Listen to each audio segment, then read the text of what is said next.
Le Conseil de sécurité de l'ONU n'est toujours pas prêt à envoyer une force en Haïti et pourtant il a appelé la communauté internationale à soutenir la police haïtienne, une police dépassée face à la violence des gangs qui terrorisent la population. La mission politique de l'ONU dans le pays est en revanche prolongée d'1 an. Et pour mieux comprendre la situation, on va retrouver en direct Frédéric Thomas, docteur en sciences politiques, chargé d'études au CETRI. Bonjour et merci d'être avec nous. Bonjour. Le secrétaire général de l'ONU, Antonio Guterres, s'est rendu en Haïti au début du mois et il a rencontré le Premier ministre Ariel Henry. Une visite de quelques heures seulement pour exprimer sa solidarité envers le peuple haïtien. Est-ce que c'est suffisant ? Non, c'est pas suffisant, mais c'est surtout inapproprié. En fait, cette visite s'inscrivait dans le cadre d'une offensive diplomatique de l'ONU. Elle avait été précédée par la visite des directrices du Programme alimentaire mondial et de l'UNICEF sur place. Donc, dans le cadre d'une offensive diplomatique, pour essayer à quelques jours du débat au sein du Conseil de sécurité des Nations Unies, de remettre sur la table la question de l'envoi d'une force armée multinationale en Haïti. Vous avez publié une tribune pour expliquer que le salut d'Haïti ne viendrait pas nécessairement de l'aide extérieure. Pourquoi ? Qu'est-ce que vous entendez par là ? Mais parce que le problème, la clé de la solution, elle est d'abord politique. C'est un changement d'orientation politique qu'il faut.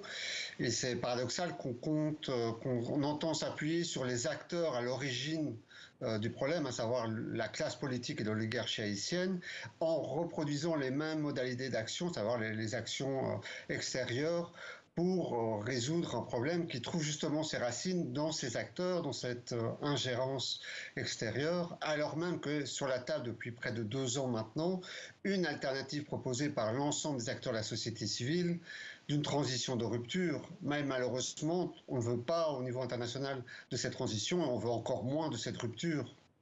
Le gouvernement haïtien demande l'aide d'une force internationale. Comment se fait-il que cet appel reste sans réponse ? Pourquoi cette idée ne fait pas l'unanimité ?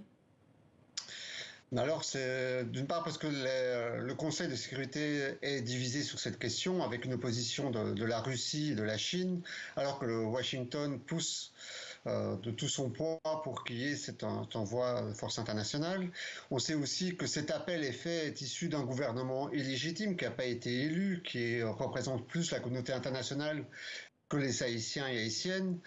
Et au regard des expériences passées des casques bleus, il y a quand même eu pendant près de 17 ans des casques bleus en Haïti qui ont généré toute une série de problèmes, notamment aussi des agressions sexuelles, l'introduction du choléra en Haïti, donc elles sont très critiquées. L'ONU n'est pas considérée comme un acteur neutre et légitime, donc on craint des résistances, des oppositions à juste titre de la population haïtienne.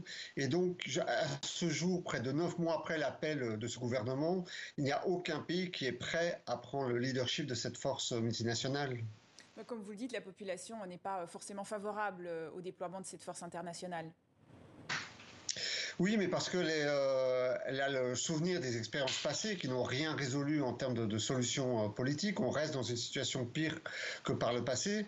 Et pour la population, c'est surtout vu comme une manière par le gouvernement très impopulaire, comme une manière d'asseoir son pouvoir, d'assurer le statu quo et de se maintenir à la tête du pouvoir. Alors même que ce gouvernement, le bilan de ce gouvernement est catastrophique. Donc la population, elle veut un changement, elle veut qu'on cesse avec ce cycle de crise et de catastrophe, qu'on en finisse avec la corruption, avec les massacres, l'impunité.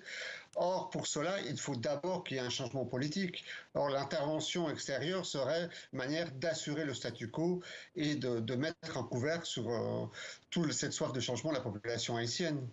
Eh bien, merci à vous, Frédéric Thomas, d'avoir été avec nous.